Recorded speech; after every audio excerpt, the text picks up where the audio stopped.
Ya estamos con el senador Ricardo Monreal aquí en el Senado de la República. Ricardo, es un placer, como siempre, estar contigo. Muchísimas gracias. Jorge, bienvenido a la casa del federalismo, a la casa de todos. Es un honor que estés aquí. Es un placer. A ver, en la política nacional a mí me llama mucho la atención porque los acuerdos siempre son mal vistos, o son en lo oscurito, o son por concertaciones, o porque algo O se negoció, o sospechosos, o alguien amenazó a alguien para llegar a un acuerdo.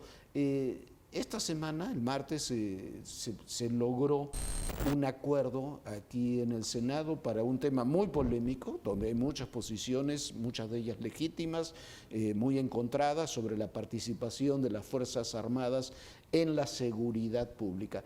Y me llama la atención que se ha discutido menos del contenido del acuerdo, de si hubo concertaciones, si se presionó un senador, otro. ¿Por qué no nos platicas cómo se llegó a este acuerdo? Luego platicamos del contenido del mismo. Sí, mira, desde hace ya casi un mes tenemos la minuta que nos envió la Cámara de Diputados, donde se modifica el quinto transitorio de la reforma constitucional del 2019, que contiene lo relativo a la Guardia Nacional, la creación de la Guardia Nacional. Ese quinto transitorio establece, porque está vigente, que la Guardia Nacional asumiría prácticamente las labores de las Fuerzas Armadas y que las Fuerzas Armadas solo permanecerían 5 años en esta transición para prestar servicios de seguridad pública, para prestar labores, para realizar labores o tareas de seguridad pública desde hace un mes. Creo que lo que hizo el Senado ahora, Jorge, es muy importante. En efecto, el ruido mediático en ocasiones no te deja ver la profundidad de lo que se construyó y lo que se diseñó fue prácticamente una nueva propuesta de redacción del quinto transitorio, donde no ha habido la seriedad del análisis o pocos han acudido a la profundidad y seriedad del análisis de lo que se aprobó y que fue reenviado a la Cámara de Diputados. ¿Qué es lo que pasó, Jorge? Y lo trato de resumir muy breve. Primero, se mantienen los 9 años de permanencia de las Fuerzas Armadas, esa es una. 2, se establece una comisión bicameral. 3, se establece rendición de cuentas de las Fuerzas Armadas al Congreso. 4, se establecen exámenes de evaluación de las Fuerzas Armadas en sus tareas en seguridad pública. 5, se establecen fondos de recursos económicos para auxiliar, reforzar y apoyar a las policías municipales y a las policías estatales. 6, se refuerza el carácter civil de la policía. 7, se capacita en razón de prácticas en materia de seguridad civil. 8, se establece la categoría de lo que deben de ser las Fuerzas Armadas, solidarias, pero con una característica muy clara de complementariedad, de fiscalización, de extraordinarias y de temporales y reguladas. ¿Qué quiere decir esto? Que son características que la Corte ha diseñado y que el hecho de establecerlas en este transitorio hacen del conocimiento de que tienen una temporalidad. Lejos de hablar de la militarización, lo que estamos haciendo es terminar con la militarización que se inició hace 27 años. O por lo menos ponerle un mecanismo gradual para ir saliendo de una trampa. Yo he insistido mucho, más allá de las posiciones políticas, ayer me parece que hubo algunos debates muy desafortunados, hubo otros incluso en contra muy afortunados, la posición de Claudia Ruiz Massieu, por ejemplo, pero más allá de eso, yo no he escuchado un solo gobernador o presidente municipal que diga: yo no quiero las Fuerzas Armadas en mi estado. No hay uno solo. Yo tengo mis fuerzas policiales para controlar la seguridad pública, yo puedo hacerlo. Ni la Ciudad de México, ni Monterrey, ni Guadalajara, ni ninguno, ni Yucatán, que son los que quizás tienen mejores policías. Sí, y tampoco es racional Jorge, estar pensando en que en 16 meses, al regresar a los cuarteles, el Ejército y la Marina, que son más de 100,000 soldados, vaya a haber una fuerza que sustituya con el nivel de capacitación, adiestramiento, formación policíaca o militar. No habrá una fuerza de esa magnitud. Con un punto adicional, la Guardia Nacional, en más del 80% de sus integrantes son 70% son militares. Son militares, entonces, provienen de la milicia o de la Marina. Si tú les dices en marzo del 24, regrésense, se regresan con ellos. Claro, y se regresan con sus prestaciones, sus grados. Exactamente, ellos cuidan sus prestaciones, sus grados y su seguridad social, que la tienen en las Fuerzas Armadas y no en la Guardia Nacional. Has tocado un tema clave y por eso yo creo que fue afortunada nuestra reforma.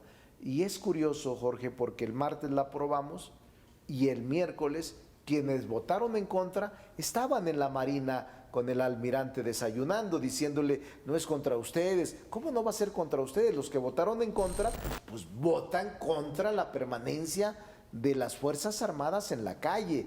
Y me parecería que si nosotros hacemos caso de esa propuesta de regresarlos en 16 meses a los cuarteles, los únicos que están contentos son el crimen organizado, porque no hay quien los enfrente, no hay policía municipal, no hay policía estatal que pueda contener los efectos de la violencia y contener el avance territorial de la delincuencia organizada. A ver, yo lo he dicho, lo has dicho tú, lo ha dicho mucha gente, hay que revisar la estrategia de seguridad. Sí. Evidentemente la estrategia de seguridad deja mucho que desear, el número de homicidios sigue siendo muy alto, hay muchos delitos de alto impacto social que siguen teniendo una repercusión muy grande en la sociedad, hay territorios donde se ha empoderado el crimen organizado.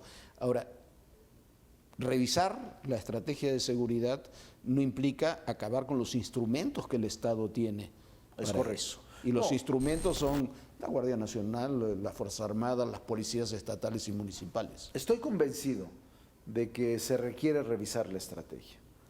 No ha dado los resultados esperados, no ha dado los resultados deseados la estrategia diseñada por el Ejecutivo Federal, dado que esta es su facultad constitucional.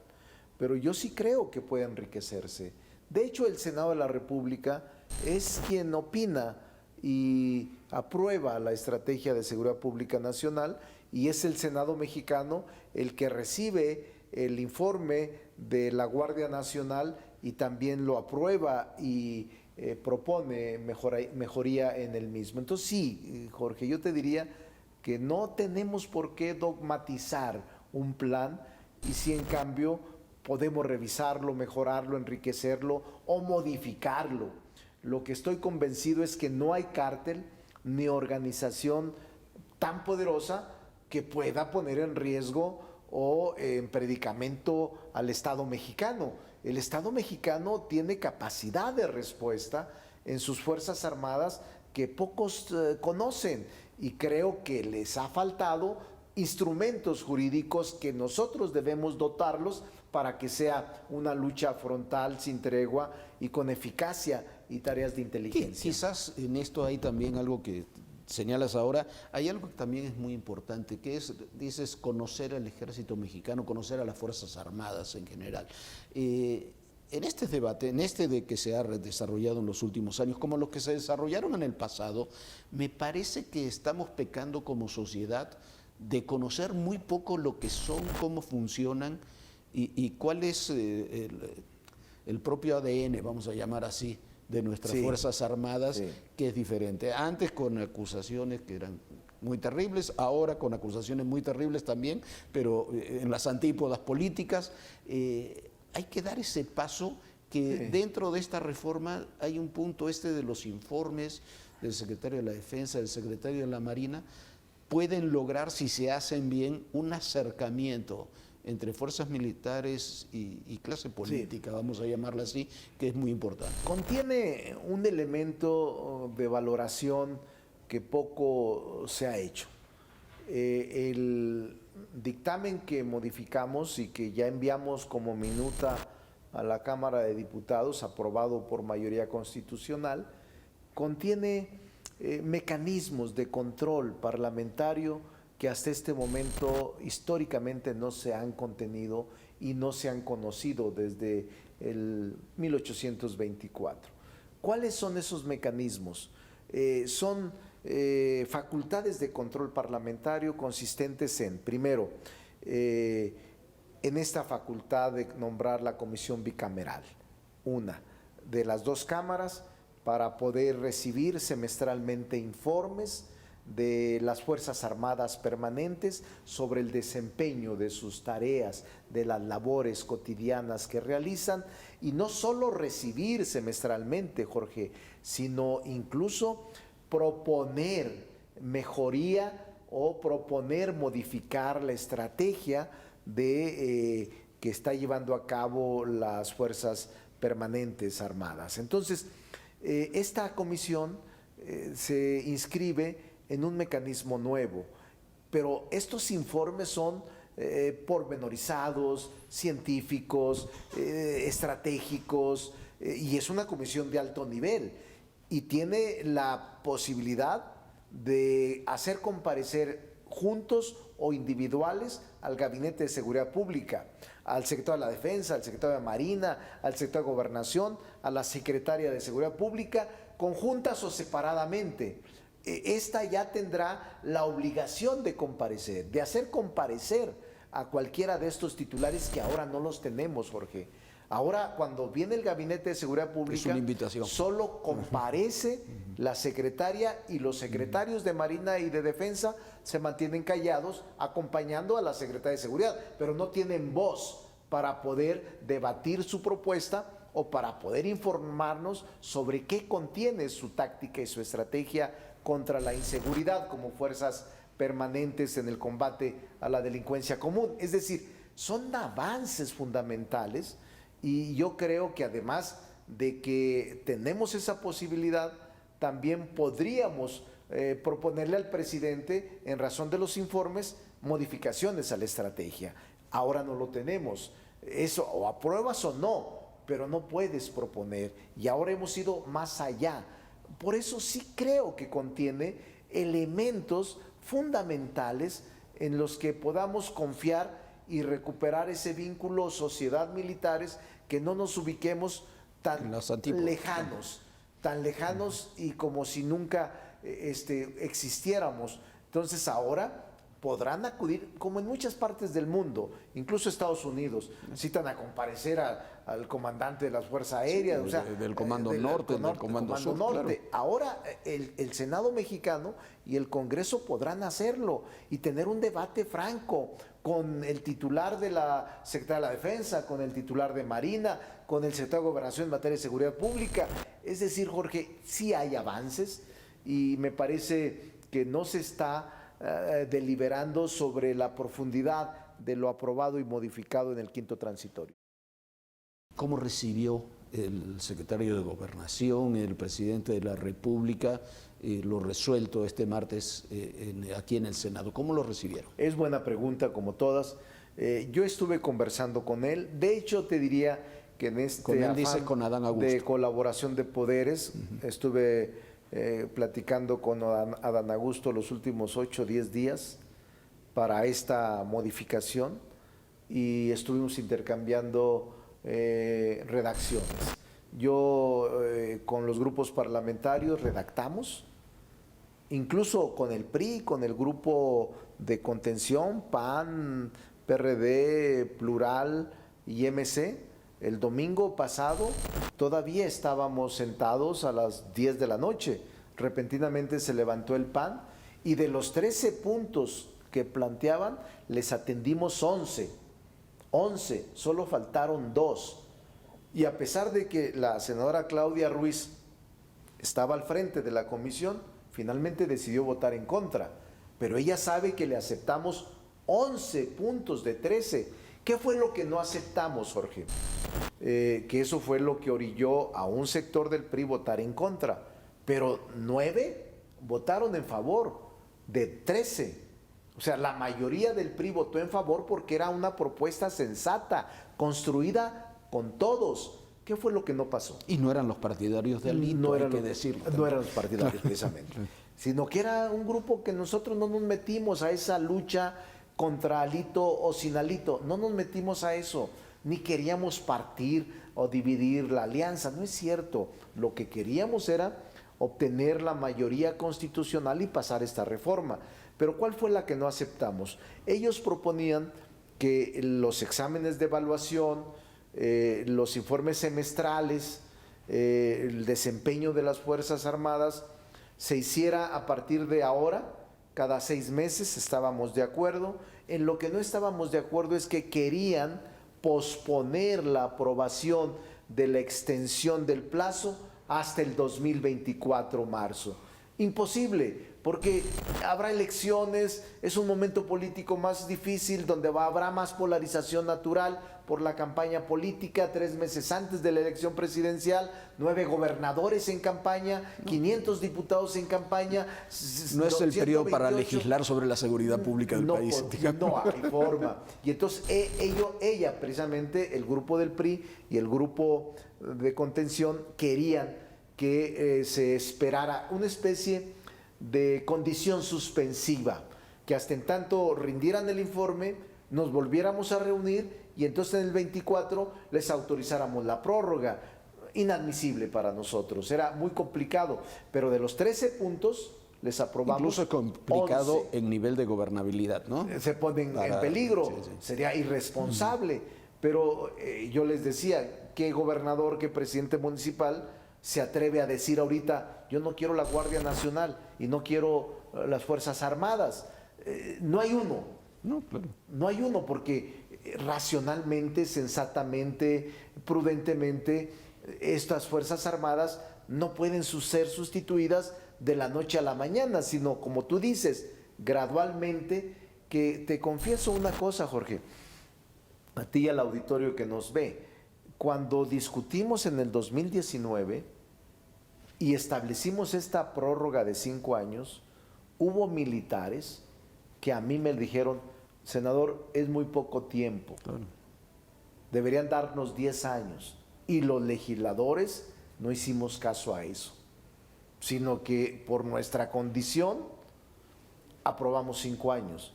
Pero yo recuerdo muy bien quién lo dijo, militares, porque me reuní con todos, como ahora, pero con militares me reuní de alto grado y me dijeron, no nos alcanza. Crear la Guardia Nacional, primero, generar condiciones para que sustituya a las Fuerzas Armadas, que ahora estamos en 5 años, no hay condiciones. A ver, no, pero ¿qué dice el secretario de Gobernación? ¿Qué dice el presidente de la República? ¿Qué reacciones has tenido de ellos? ¿Ya ha aprobado? Ya cuando estuve en intercambio, el día de la votación, el martes pasado, el día de la votación, estuvo aquí Adán Augusto, le mostré en esta relación de colaboración de poderes lo que íbamos a aprobar. Un artículo prácticamente nuevo del quinto transitorio. Y él respetó, dijo, estamos de acuerdo, lo consulto en su nivel con mi jefe, y su jefe le dijo, adelante. Y lo comentamos con los militares también, lo comentamos. Es nuestra decisión legislar sin ninguna condición, con autonomía, pero tampoco no puedes olvidarte de que está orientada hacia ellos. Y yo no entiendo por qué no podemos consultar. ¿Por qué no se puede platicar esos temas claro. con las oposiciones, con tus adversarios, con tus enemigos y con las otras instituciones del país? ¿No? Y hacia quien va orientada la ley, Claro. En este caso los soldados y los militares. La ley que estamos haciendo es para beneficio de ellos, para darles seguridad jurídica, base constitucional, porque yo sí creo en las Fuerzas Armadas y creo que en este momento son insustituibles, en este momento, y que lo ideal sea que nos preparemos con policías civiles de élite que vayan sustituyendo gradualmente la presencia de esos soldados y que vayan regresando al cuartel, pero que sustituyan con policías profesionales, que no los tenemos ahora. Sí, y sobre todo alimentar policías estatales y municipales, Así que es. tampoco no los tenemos, ¿no? Y que son fácilmente salvo permeados, lugares muy cooptados, específicos son del los país. más fácil cooptados por el crimen Y los organizado, más castigados. lamentablemente. Y los más castigados. Y los más castigados, ¿no? bajos salarios, no seguridad,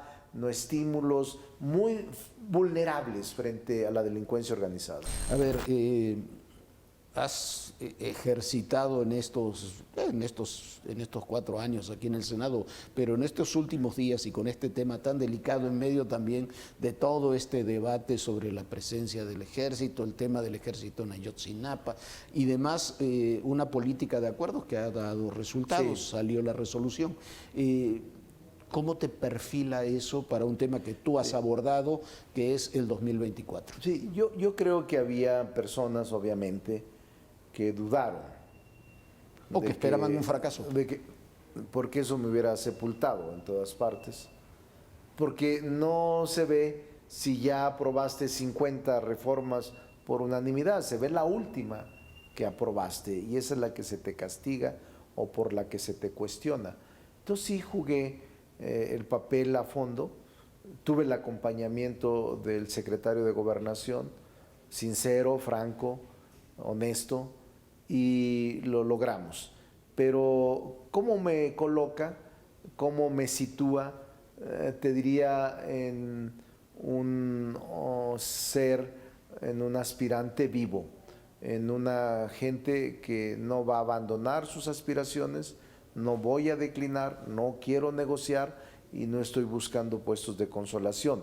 Quiero ser el presidente de la reconciliación y que una vez que llegue el momento de inscribirme como candidato a suceder al presidente López Obrador, ahí estaré puntual a la cita. No están las condiciones como yo quisiera, primero porque el presidente ha designado, respalda, promueve, menciona positivamente a sus corcholatas, fundamentalmente a una de ellas como preferida, pero yo estoy tranquilo. No me gusta el uso de recursos públicos o privados de manera tan ostentosa como se está dando para la promoción personalizada, pero estoy tranquilo porque me considero el más sensato, el más prudente, el que tiene capacidad de celebrar acuerdos. No quiero aparecer jactancioso, ni tampoco un hombre excedido, ni halago en boca propia, el vituperio. No quiero caer en esa tentación, pero yo no soy corcholata, no acepto ese mote. Hay quienes se sienten orgullosos, orgullosas, porque se dicen o les dicen corcholatas. No, yo creo que el aspirar al cargo más importante del país te tiene que dar dignidad de estarlo buscando con el pueblo, con la sociedad, pero sentirte digno en la búsqueda. Y por eso, Jorge, creo que soy el más preparado para enfrentar los retos del México moderno. Soy el más lúcido, tengo salud totalmente íntegra, no tengo problemas de edad, tengo la edad que debo tener y tengo la experiencia acumulada que puedo garantizar llevar a México hacia niveles de desarrollo superiores a los que ahora tenemos. Ahora, todo eso va a requerir un proceso de selección que algunos dirán que está lejano, pero está a la vuelta. No, son meses. Son meses. El presidente ha insistido mucho que para julio, agosto del año próximo, pasadas las elecciones de Estado de México y de Coahuila, ya tiene que haber un aspirante o una aspirante. ¿Cómo vas a encarar este proceso, estos meses que vienen dentro y fuera de Morena? Porque una candidatura presidencial no es solamente dentro de un partido.